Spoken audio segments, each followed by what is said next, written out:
தனத்தோட அப்பா வீட்டுக்கு தனத்தை கூட்டிட்டு வர்றாரு.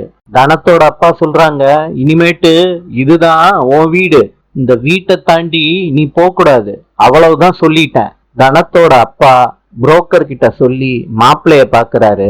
புரோக்கரும் மாப்பிள்ளை போட்டோவை கொண்டுட்டு வந்து காட்டுறாரு. ருக்கு சொல்றாங்க, ஐயா, வேற ஒரு பையன் தனத்தை கல்யாணம் பண்ணிக்க தயாரா இருக்காயா.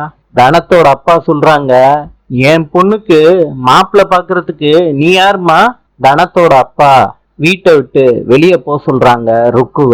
கதிரு சொல்றாரு, அம்மா, நான் தன அம்மாவை தான் காதலிக்கிறேம்மா, தன அம்மாவை தான் நான் கல்யாணம் பண்ணிப்பேன் சொல்லிட்டு கதிரு போயிடுறாரு. சுகி கதிர் சொன்னதை நினைச்சு வேதனைப்பட்டு லெட்டர் எழுதுறாங்க.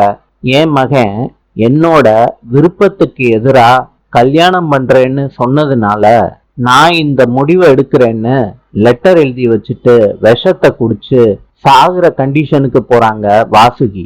சந்திப்போம்.